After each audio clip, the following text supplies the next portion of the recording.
I was totally. You finished those Rice Krispies treats. You guys missed out on a great cold open. I can't do it now because it doesn't matter. We're just going to run with this shit. Let's do it.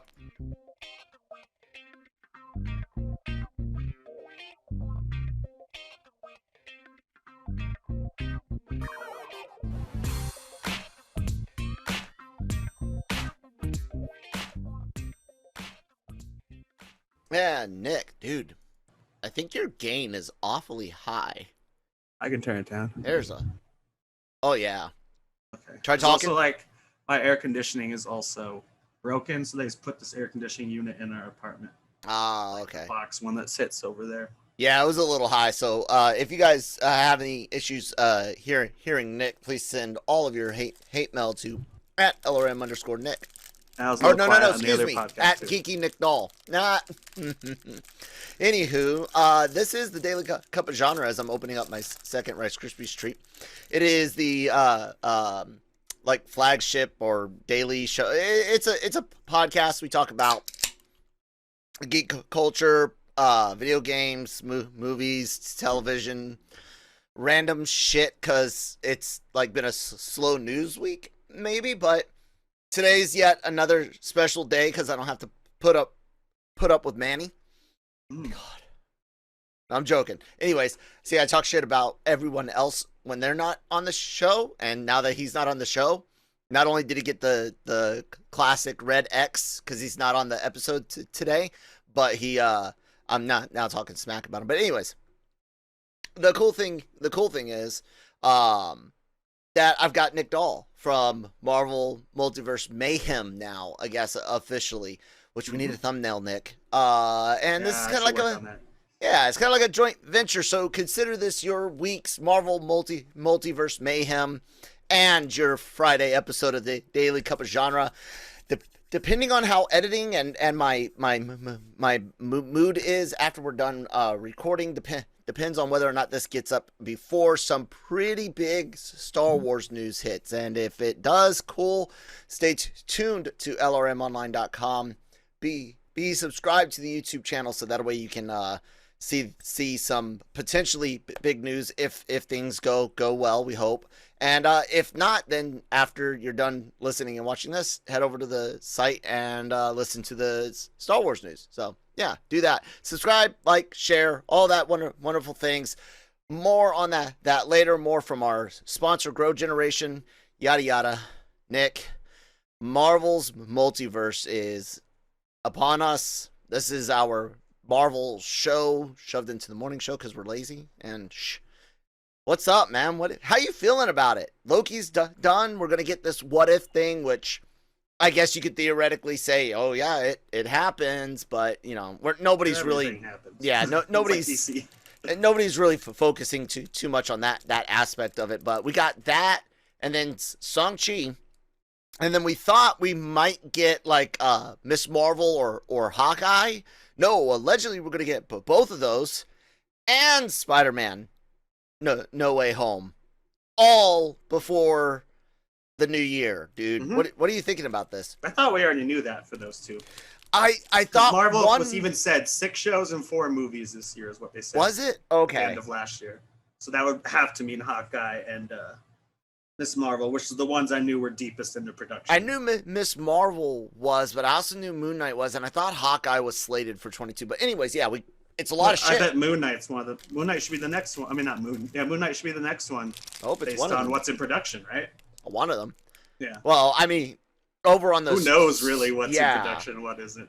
On the Star Wars side, hell, dude, we theorize that they were filming parts of Mandalorian Season 3 when they were doing other projects, just based on some tweets, texts, leaks, and things like that showed certain people at certain locations and that aren't in the same show. I think one of which isn't even in the same Star Wars era, but you'll have to check out the Cantina for more details on that, because this is Marvel's time, man. Yeah. Loki left us a mess to figure out. I've watched that episode 10 times. Just So the Jonathan Majors parts. I skip ahead to them because this version really is the Willy Wonka version. Have you even seen? He's like the new meme with the like exact same pose where like his arm is on the table and he's wearing purple and everything. But I only recently like looked into the different versions of Kang. Some people are still calling this he who remains. Mm-hmm. And then other people are like, no, this is Immortus. And I looked it up. I'm like, oh, those are all, except for they're making, He Who Remains is not usually a Kang at all. But in fact, isn't it old Mobius or some shit sometimes? Or is it just a random I'm dude? not sure too much. I don't get too much on the cosmic side of things. And I know time travel is not exclusively cosmic, but it does fall in cosmic realms quite often, and with the mutants. But I've been thinking, I've watched videos about Kang. I've actually been watching, most videos I've been watching are about the real life multiverse from like people like, who's a super popular guy right now. Like today is Carl Sagan. Like a Neil deGrasse type. Yeah, Neil deGrasse. I've watched ones by him and by other people and stuff, how it would actually work. Is it Ichio Kaku? I think is another Japanese physicist, real smart guy. I mean, look, there's multiple theories, and Marvel has kind of shown that, one, they're willing to do something, say it's canon here, and then later on change their mind as to what's canon and do retcons, just like they do in comic books. But all we can do until they say such retcons is take everything that we see and apply the rules that they've given us to it. And with Endgame, we really saw it was like, okay, so you can create alternate timelines with this the whole time travel with the time travel and Loki and all that. Tesseract. Right. And so they dive a little bit. Sorry, I thought I heard my kid screaming. Anyways, I do. Hold on a second. Is everything okay? Is everything okay? Please don't yell. Anyway, where were we at?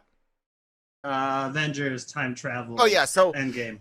You have the rules set in Endgame, and then you get a little bit more explanation here, which is at first all these timelines, these universes in chaos, and it's kind of interesting because they're blending two sets of physics that really don't necessarily go together. So it's really hard when you've got a little bit of an understanding of some of that stuff. And I'm not like I don't think I'm super smart, but I like it enough that I read about it. And so think of it this way. We live in a 4-dimensional space-time universe, right? We have the 3 length, width, and depth, or height, width, and depth, and then time, okay? Where an object is at a certain time. So in order to observe our universe, you have to be outside of it. So that means there's a dimension that contains all of our dimensions, right? And in order to have a multiverse, every possible variation of this universe of our 4D world exists within that 5th dimensional plane. But in order to actually be able to have the rules and everything that fits it, and look at all of the variations of variations, meaning one where you were at 5 and below, that's everything that could possibly exist within our physics. Well, what about all the universes outside of our physics? Well, now you need another one on top of that, okay? And it gets more complicated and more diverse. And I think like a lot of scientists theorize on like 10 or 11 lines of space-time, if you will. And when it comes down to it, it's like here you're saying that time itself was fighting with each other, and Kang wraps time and keeps variations from the timeline from crossing and breaking this prison he's created. But then they try to show that there's actual universes that exist on the outside, right? We see the passing from one black hole. It kind of you assume that it's a universe, not just a galaxy, but it could be just at the beginning when they zoom out and show us everything. It looks like a cluster of universes. That's what you think, but it could also be galaxies. But then it's like you hear Earth-like stuff, and then you hear more Earth-like stuff. But then it's that second universe of us going into it that we see Loki and whatnot. But that first world we came from was where all the Marvel voices started at. Like, so what's going on? I'm really, really confused, just simply because I think I know too much real life science, and the only rules that they've given us look like what we see on it. Because when it starts breaking apart, it's all only time. Technically, it's everything that I'm looking at is just time breaking, and it's like if the time separates, then you have all these alternate timelines. That's not really alternate dimensions. That's just an alternate. What's going on? After everything we've seen and all the explanations we've seen in Endgame and then everywhere in this series, I think just listen to Kang's story at the end where he's talking about the Kangs between universes. Nothing else matters, I don't feel, except for when he's telling a little story where he's like, and then we were helping each other, and then we were fighting each other. I got the same sticks the TVA has. But what I just listen to that, and I kind of they've said too much mumbo jumbo. But no, but even there, he in his own thing, he's confusing. I discovered that the universes are stacked, and that parallels the 9 realms in Thor during the convergence and things like that. And he goes, they're stacked. So if it's a literal universe with its own timeline, its own 4 dimensions of space-time existing within the 5 dimensions that'll allow for multiple 4-dimensional space-times, how does time only protect it? Like, I'm having issues. They need Futurama writers, motherfuckers. I'm sorry, you guys. Just playing with just time would have been fine. And I can already hear some of the audience yelling, well, when the timeline splits, that creates a separate universe. But that doesn't coincide with the imagery of what we are assuming are either two galaxies within the same universe, which would make sense, okay? That would theoretically make sense. So think about that. At the beginning, when you pull out of one black hole, because we theorize in real life that supermassive black holes are at the center of most galaxies. And so what if you're coming from one galaxy, timeline-wise, into another galaxy, timeline-wise? So these are both existing galaxies of MCU time in that timeline, right? One might be getting pruned as we're seeing it. And then, so that would explain that nice and neat. And when it breaks down, as time breaks down, theoretically, at that point, you get the different Kangs. Because one branch Kang goes and is evil. One branch goes and he's decent. One Kang goes and he's a wimp. However, that still doesn't jive with that Kang only imagery where he talks about universes being stacked. So I'm just confused, man. And I guess maybe they're gonna explain it in a way I'm not gonna like, or a way that doesn't necessarily fit with real life physics, but I don't know. They've done such a decent job following their rules. It's like now it's getting comic book sloppy. Like just the way even it was best described. I mean, because this even kind of contradicts Doctor Strange a little bit even. But I think best way it's been described, even when he was full of shit, the closest to the comics is Mysterio's explanation. It's like, I come from an Earth like yours, only a different Earth. Yeah. And I mean, that's what that's what we figured, and we thought, like, time. He was a liar. He didn't even know multiverses existed when he made up that shit. Mm-hmm. Yeah, exactly. It's a time thing here, so it's interesting because one thing that you technically can't do is transcend space and time. Like, you can't start in San Francisco 2021 and then be in New York 2012. I know they do it in Endgame. I'm talking like in like reality, the idea of how theoretical time travel works. They talk about it in Back to the Future. Wherever the DeLorean is where it's going to be in that timeline. So if you drive the DeLorean out of Hill Valley to Los Angeles and there you hit 88, you're going to go forward or back in Los Angeles, not back in Hill Valley. So I don't know, man. There's a lot going on. We'll say, learning about different kings. How do I say this other part first? Shit.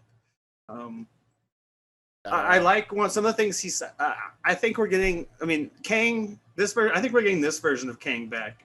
Not even if we don't see him. It sounds like no matter what happens, because he doesn't just say "see you soon" as in his variants. He talks about like, you guys let all the Kangs free, then everything will just happen again, and I'll end up here at the end of the world, or at the end of the timeline. Because I obviously was the best king, so why wouldn't I be the best king when the loop restarts? Because no one's watching it. Because at one point he does mention the word resurrection, and of course, "see you soon" also means the other Kangs. But I really want to see all of them, like, and throw them where you want. Like Iron Lad, put him in Armor Wars, and he's like, "There's a mysterious new Iron Man in town," and don't keep him a lad, make him as old as Jonathan Majors, and then you learn towards the end of the season or halfway through that's like, oh yeah, I'm whoever, my real name is whichever version it is, and then you can have a version in the time travel. Maybe you save it for Fantastic Four, and they can meet the Egyptian version of him, and just like every variant should be one from the comics. I think it'd be really fun.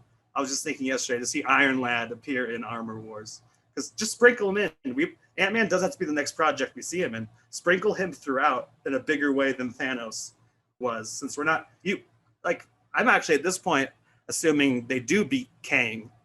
They are Kang and Ant-Man, but it doesn't matter because there's going to be another Kang for the Avengers, or another Kang, wherever they throw him, which I love, and that should be who they fight. We've always, talked about how they fight one big bad guy and a bunch of robots. How cool would it be if they fought an army of different Kangs, like Iron Lad teamed up with Rum and Tut, and that would be very, very cool. I expect to see a few Kang team ups, but I also think we're gonna end up maybe seeing Kang defeat himself. By in the end, infighting. Or Immortus beats the guy at the end. Maybe, but not that he necessarily becomes a good guy, but maybe he's like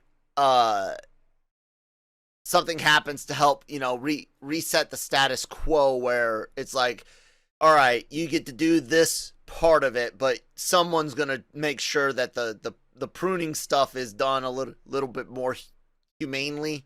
Like maybe we can not have Aelith eat them.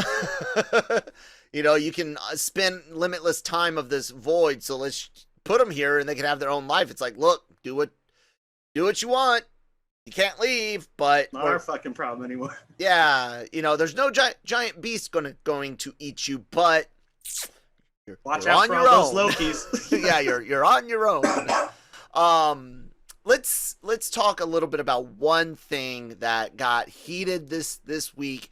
You guys can go and we if you do not believe me, before Mr. New Rockstars himself, Eric Voss, posted his video yesterday or 2 days ago, by the time most of you should be watching this, because you should be subscribed to the YouTube channel, following us on your favorite podcast app, and that way whenever the new shows go up. This whole synchronization thing. This whole guy on TikTok who decided allegedly. Now I don't know how many people have done verified themselves. Pulled up to an episode of WandaVision and Loki and push play at the same time. I don't know. I haven't done it myself, but if you push play on the last two episodes of these shows, you get this odd timing of Wanda churning. I guess they count it when she gets the suit on the Scarlet Witch, and then there's what's her name? She falls when he drops something on the desk, and it's gotta mean something, and it's like, how? I was willing to believe it, but not all of it, like dropping at the same time. But just, isn't there like thunder at both of them? Like, dude, when the universe cracks and when Scarlet Witch becomes Scarlet Witch, isn't there like thunder and a crack? There's thunder when Thanos snaps. You see, this is what I was talking about when it was like reality, like real time. Think about time, even explained in his circle, okay? In that circle, he has got all of time under control. Every event in it, including his birth in the 33rd century, which WandaVision happens in 2023, 24, 2024. Something like that. 2024, because it's 5 years after Endgame, which was in 19. So you got 2024. WandaVision happens. Immortus 33rd century or 31st century, whatever it is, 3000s. It's already happened. He's already seen it. Her going her way, as far as we can see and tell, and this is why I don't think it's a thing, is because this would be something that you wouldn't make a small route. Just like when people are like, oh, is that Doctor Strange coming down the mountain? What sense does that make to do that? And why would you stealthily do it? This is a coincidence, because, again, all of that time is literally happening at any one time. That's why the TVA can go to the past, because if the past is still happening, but if something variates from it too much, they got to go prune that part of the past. So that means literally you can sync up any moment. Iron Man's gold face plate coming down for the first time. Thunder and lightning. Captain America picking up. No, did she break anything? She didn't break anything. No, I just mean by becoming like the first Nexus. But they don't. They don't actually connect. Normally would have trimmed that, but I don't think he even has powerful enough forces to trim. No, because why would he need to? What if that's because maybe she broke the multiverse? That's supposed to. She's breaking his timeline. What I'm saying is, you see what I'm getting at is everyone right now is trying to find a way to fit this legitimate, 20-second synchronization. Everyone's now looking for, what about this thunder? Well, there was this slight red color. Well, you're in space. I don't like the red color. We use red. There's no tangible block between the two. There's no Wanda runes in the timeline. There's no sounds of Wanda. There's no sounds of her kids. Everyone connecting sounds or connecting things to the WandaVision episode.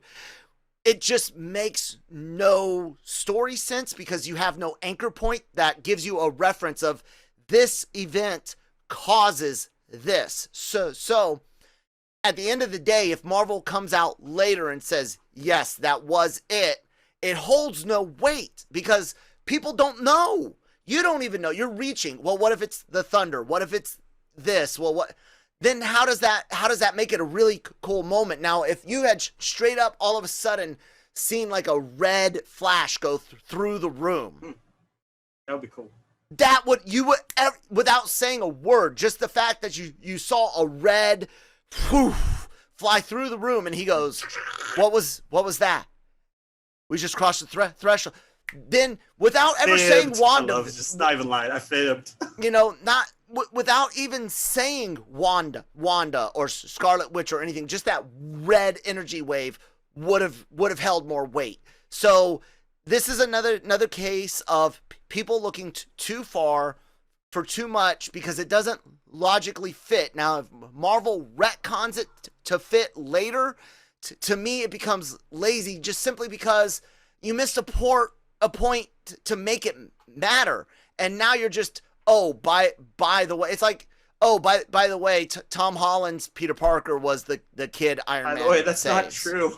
You know, and then Kevin Feige's like, I was joking, but everyone takes it as facts. He's like, I was joking. That's what I'm saying. He's like, maybe it could be Peter Parker. This is one of those things where it's like, this is not the type of Easter egg Marvel would want this hidden. They would want this connection to matter.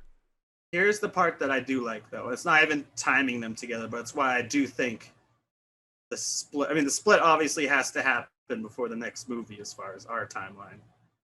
I mean, not next movie, but Spider-Man and Doctor Strange.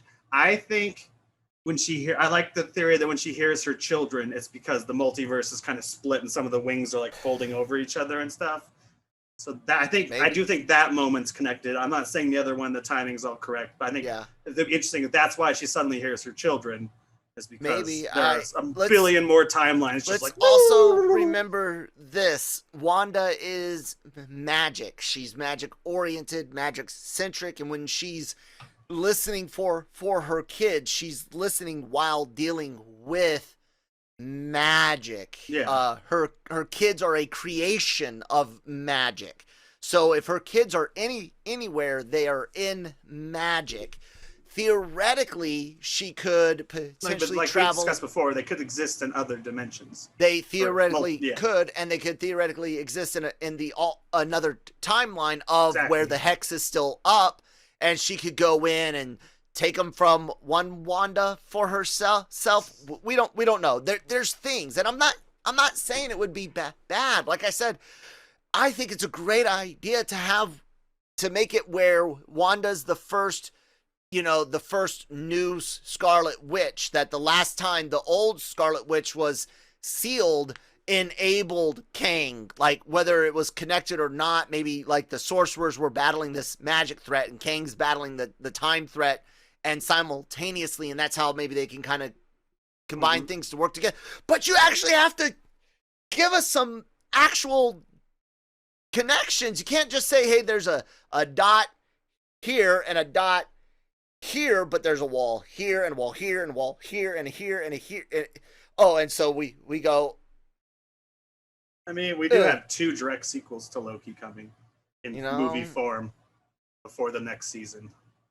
What do you mean? Spider-Man and Doctor Strange feel like direct sequels. Oh, let's talk about Doc Strange. Yeah, for sure. Even the characters we've seen on the t-shirts they handed out after shooting and stuff. Yeah, and not just like characters and stuff, but really with events too, and Fallout and things like that. Yeah. So we got Spider-Man coming up now. Look, guys, we you know what? Let's before we dig into Spider-Man, let's take a word from our sponsors over at Grow Generation. Grow Generation. Thank you. Grow Generation, where the pros go to grow. For all of your cultivation needs, Grow Generation has the right products, service and staff to make your grow successful. Go to www.growgeneration.com, where the pros go to grow. Do it. Do it now. Click the button. Or that button. Anywho, Spider-Man No Way Home. If some of you guys listened to the Daily Cup of Genre yesterday, you may have heard Mike say the worst words a Spider-Man fan can hear. One more day.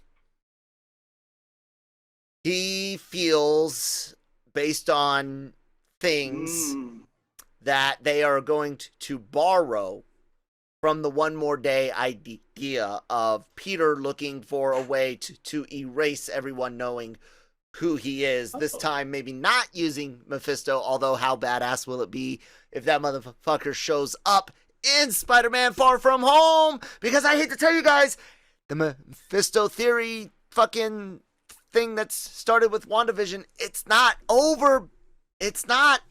I'm not saying he's in Spider-Man, but if you start looking at some of these things, okay, guys, and Nick and I will not discuss any spoilers that are rumors that we know in anything other than I still rumor don't trust format. Most of the rumors. I don't believe I know. There's- I don't agree. I don't know these things. Right. I still think there's we're being bullshitted even by the rumor mill. only a few things that we can really say for certain, and that's because it's come from people actually involved on the project, whether on purpose or on accident. Things like Alfred Molina and Jamie Foxx. While then you still have guys like the worst of the three Spider-Men, Garfield. And not the worst actor, worst of the Spider-Men characters. All right, worst guys. Performance is Peter Parker. Anyways, definitely on that end, 100%. Tobey Maguire is probably the worst actor overall of the three, honestly. Even though I like him as a Spider-Man.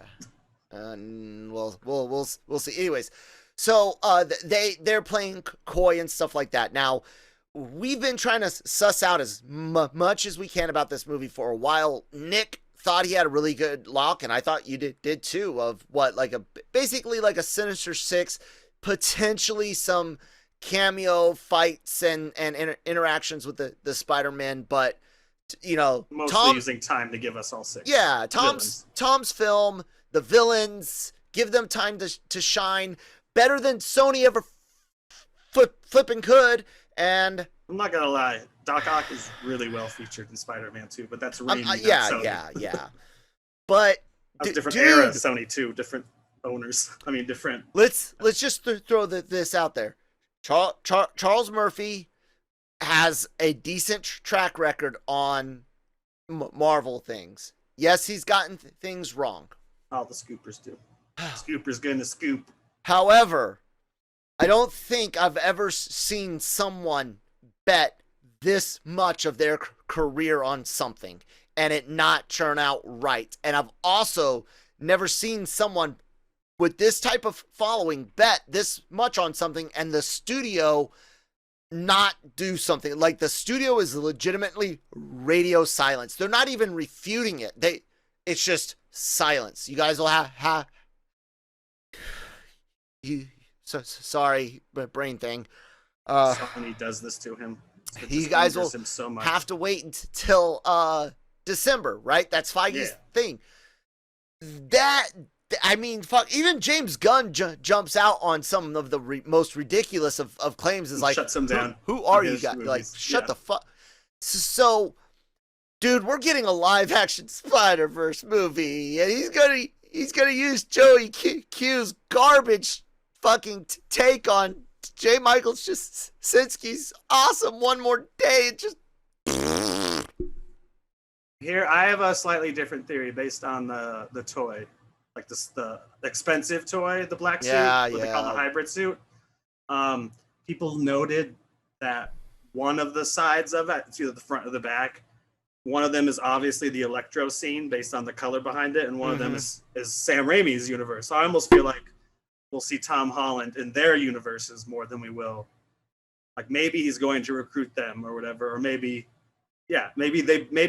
Garfield and Maguire never meet, and he's just the go-between between universes. That's possible. And here's the thing. For those that don't know what One More Day was, you casual scrubby noobs. He was getting rid of their marriage, basically. It was the main reason for it, right? Yes, it happens after Civil War 2. Peter's been unmasked. All of his villains are after him and Mary Jane, who he's married to, and Aunt May. Just the one thing he's always been afraid of, because he holds so many ground level villains. It's not like the super villains that are too busy to assassinate some aunt.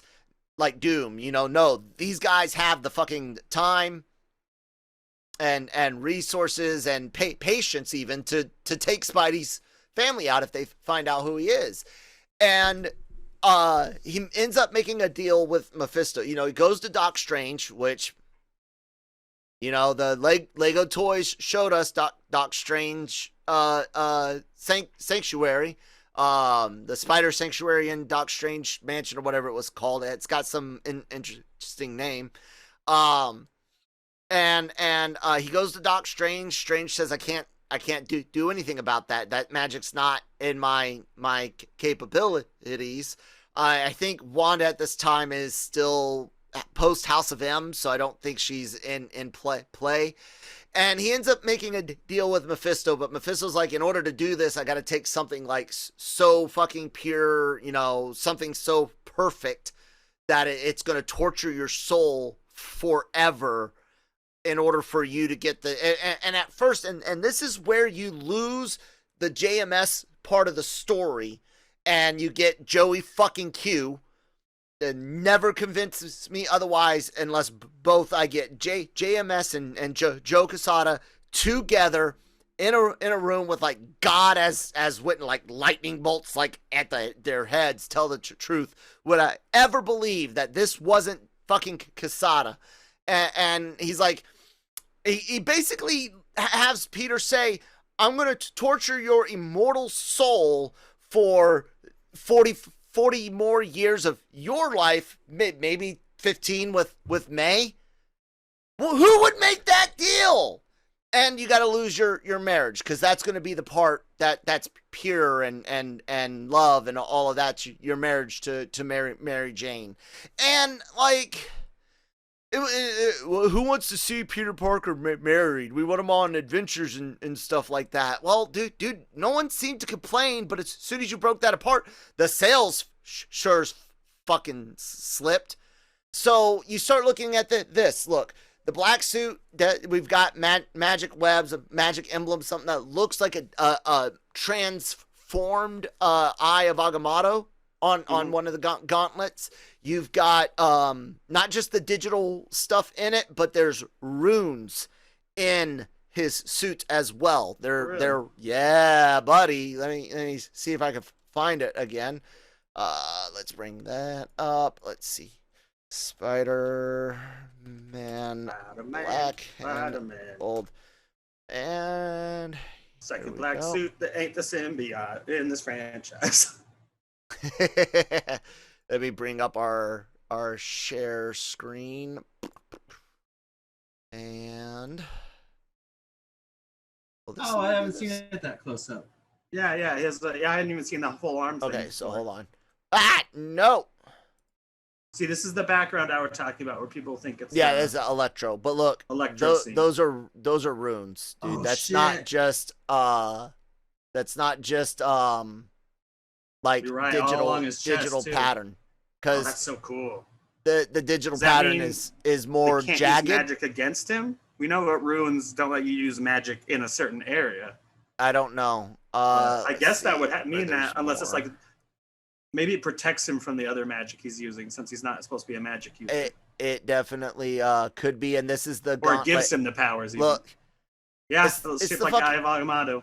It's the fucking. It's either it could be a similar artifact, but the eye doesn't have the time stone of the main MCU world anymore. So could he theoretically repurpose the casing, the housing? But again, let me see if there's another this one looks shot like of it. It's more raised too, like the raised suits, which I do dig. Just that. And I was trying to get another shot because there's some more. I think it's like back here or back here. Like this is digital, but these odd curves look very similar to some of the ones that you see in what's WandaVision. And we never mentioned it, I don't think, on our Marvel podcast, but there are runes in the place where the 3 space lizards are. Which is why they suppose that's why Loki can't use his fucking magic. I mean, that makes sense. Right? Absolutely. Yeah. So that detail's not. Yeah. And then his arm thing comes off, or this toy probably has multiple arms. Oh, dude, what's like badass is this toy. Look, you don't see the joints. They've got this suit is over the action figure, dude. What? Yes, look. This is fully posable. With removable hands and head, so that there you will see the joints. Peter Parker on if you Yeah, but dude, look, these are all movable joints. It's a fucking onesie over it.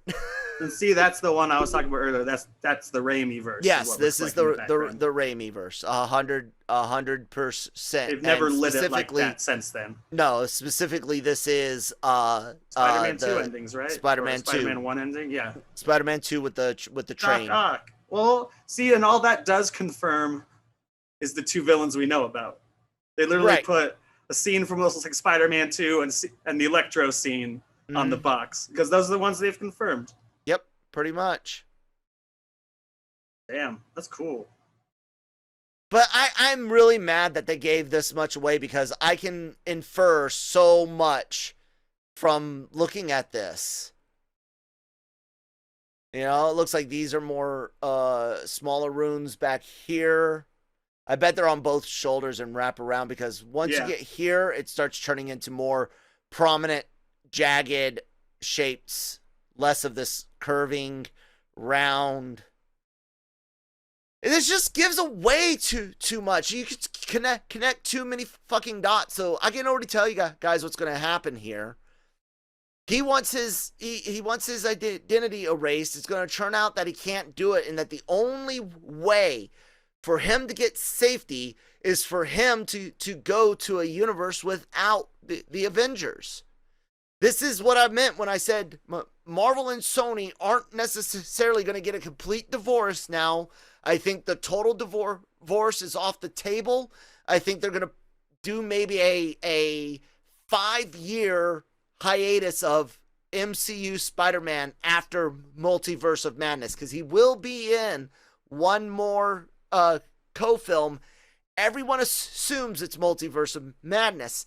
There, I think he decides to go to a universe because maybe it's Toby or Andrews, and they don't have an Avengers, and they just lost their Spider-Man. Yeah, Toby dies in this movie or something. Yeah, they just lost their Spider-Man. Let me go be Spider-Man there, you know? And but they want him to play with Venom. They can't use Toby's.